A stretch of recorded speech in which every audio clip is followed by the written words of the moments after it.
اسی سلسلے کی مکمل کہانی سننے کے لیے پچھلی قسط کو ملاحظہ فرمائیں۔ اگر ابھی تک آپ نے اس چینل کو سبسکرائب نہیں کیا تو سبسکرائب کریں، بیل آئیکن پریس کریں، ویڈیو کو لائک، شیئر اور کمنٹ ضرور کریں۔ اسی طرح مکہ معظمہ کے مشہور محدث عمر بن دینار درس دیتے وقت ابو حنیفہ کی موجودگی میں کسی اور سے خطاب نہیں کرتے تھے۔ تاریخ میں ایسے بے شمار واقعات موجود ہیں کہ مگر انہیں یکجا کرنے کے لیے ایک دفتر درکار ہے۔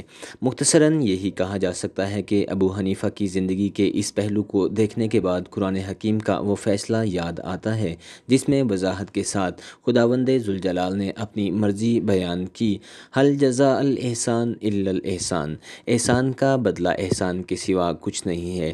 امام اعظم نے اگرچہ حضرت حماد کی زندگی میں اجتہاد کا درجہ حاصل کر لیا تھا، مگر آپ کے شاگردانہ خلوص نے یہ گوارا نہیں کیا کہ استاد کے ہوتے ہوئے اپنی مجلس الگ آراستہ کریں۔ خود ابو حنیفہ فرماتے تھے کہ جب تک حماد زندہ رہیں میں نے ان کے مکان کی طرف کبھی پاؤں نہیں پھیلائے۔ حضرت حماد نے 120 ہجری میں وفات پائی۔ ان کے انتقال سے کوفے میں ہر طرف تاریکی چھا گئی۔ اہل شہرت بہت مضطرب تھے۔ مجبوراً حضرت حماد کے بیٹے کو مسند درس پر بٹھایا گیا۔ اگرچہ وہ ایک لائق فرزند تھے لیکن ادب اور زبان کی طرف زیادہ مائل تھے۔ آخر کچھ دن بعد حضرت موسیٰ بن کثیر نے ان کی جگہ لے لی۔ یہ بزرگ فقہ کے بہت بڑے ماہر تھے مگر عمر اور تجربے میں انہیں امتیاز حاصل تھا۔ اکثر فقیہوں کی صحبتیں اٹھائی تھیں، اس لیے لوگوں پر ان کا خاص اثر تھا۔ چند روز تک موسیٰ بن کثیر کا درس جاری رہا۔ جب وہ حج کو چلے گئے تو حضرت ابو حنیفہ سے درخواست کی گئی کہ آپ مسند درس کو جاری رکھیں۔ حضرت امام اعظم اس عہدے کو قبول کرنے سے پہلے مسلسل انکار کرتے رہے۔ آپ واضح الفاظ میں فرماتے تھے کہ میں ان ذمہ داریوں کا اہل نہیں ہوں، مگر لوگ ابو حنیفہ کے اس اعتراف عجز کو تسلیم کرنے کے لیے آمادہ نہیں تھے۔ وہ پہم اصرار کرتے رہے۔ انجام کار امام اعظم نے علم کی وراثت کو قبول کر لیا اور انتہائی انکساری کے ساتھ استاد کی جگہ بیٹھ کر پہلا درس دیا۔ اہل کوفہ آپ کی علمی موشگافیوں اور انداز تقریر میں کھو گئے، لیکن خود ابو حنیفہ کو اطمینان قلب حاصل نہیں تھا۔ وہ اب بھی اپنے آپ کو اس جلیل القدر منصب کا اہل نہیں سمجھتے تھے۔ اسی زمانے میں حضرت امام اعظم نے خواب دیکھا کہ آپ پیغمبر اسلام کا مزار مبارک کھود رہے ہیں۔ خوف اور دہشت سے آنکھ کھل گئی۔ ابو حنیفہ نے یہی سمجھا کہ میری نااہلیت کی طرف اشارہ ہے، پھر بھی آپ نے علم تعبیر کے استاد سے رجوع کیا۔ خواب کی تعبیر دینے والے بزرگ نے بتایا کہ آپ مردہ علم کو زندہ کریں گے۔ اس تعبیر سے امام اعظم کو تسکین ہوئی اور آپ اطمینان کے ساتھ درس دینے لگے۔ شروع میں حضرت حماد کے پرانے شاگرد ہی شریک درس ہوئے، لیکن کچھ عرصہ بعد وہ شہرت ہوئی کہ کوفہ کے اکثر درس گاہیں ٹوٹ کر حضرت امام کے حلقے میں شامل ہوئیں۔ انتہا یہ کہ خود حضرت ابو حنیفہ کے اساتذہ بھی آپ سے استفادہ کرتے تھے اور دوسرے لوگوں کو اس درس میں شریک ہونے کی ترغیب دیتے۔ وہ چراغ جو ثابت کے گھر روشن ہوا تھا، جس کی روشنی میں حضرت علی کی دعا شامل تھی، آپ وہی معرفت کا چراغ تھے۔ اپنی تیز شعاؤں سے ساری دنیا کو روشن کر رہا تھا۔ اسپین کے علاوہ اسلامی دنیا کا کوئی ایسا حصہ نہ تھا جو حضرت امام اعظم کی شاگردی کے تعلق سے آزاد رہا ہو۔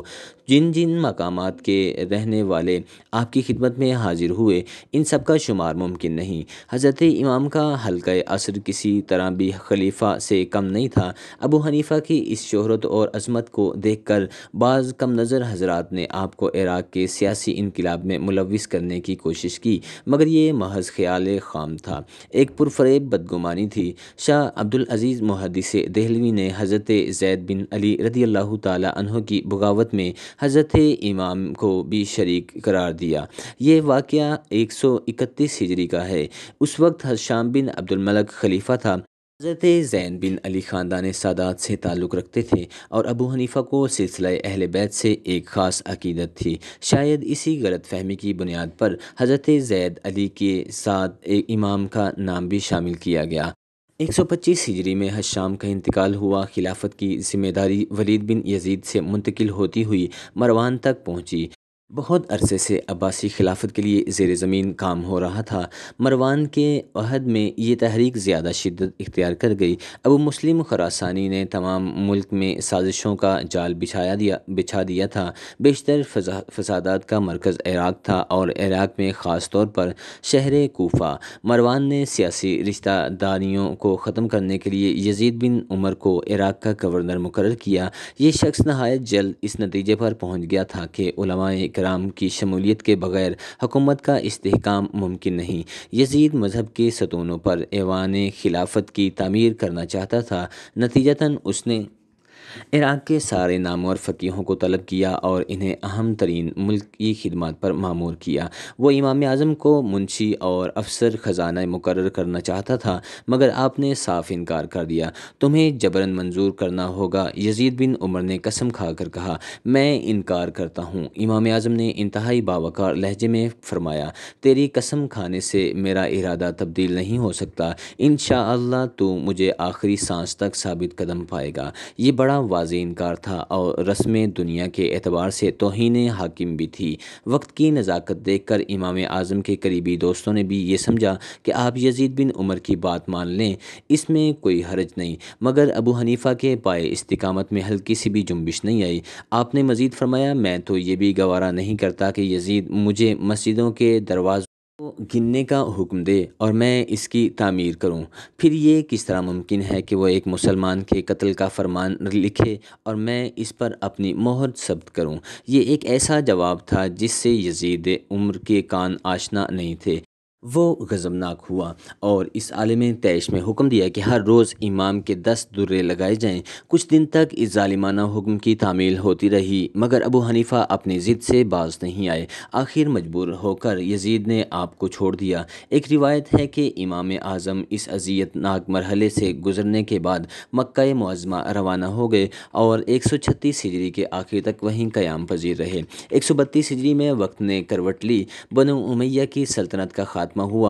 آل عباس جو زمانے دراز سے تاج و تخت کے خواہشمند تھے، انہیں ان کی خوابوں کی تعبیر مل گئی۔ اس خاندان کا پہلا فرمانروا ابو العباس صفاح تھا۔ اس نے 4 سال تک حکومت کی اور 136 ہجری میں وفات پائی۔ صفاح کے بعد اس کا بھائی منصور تخت نشین ہوا۔ عباسیوں نے اموی خاندان سے اس قدر بھیانک انتقام لیا تھا کہ اس کی نظیر تاریخ انسانی میں مشکل ہی ملے۔ ظلم و ستم کی انتہا یہ ہے کہ خلفائے بنو امیہ کی قبریں کھدوا کر ان کی ہڈیاں تک جلا دی گئیں۔ ہر طرف فتنہ سر اٹھا رہے تھے۔ ان بغاوتوں کو کچلنے میں صفاح اور منصور دونوں اعتدال کی حدود سے بہت دور نکل گئے۔ خلافت عباسیہ کی بنیاد مضبوط کرنے کے لیے انہوں نے اپنے ہم مذہبوں پر وہ قہر توڑے کہ مروان کے جبر اور تشدد کی یادیں تازہ ہو گئیں۔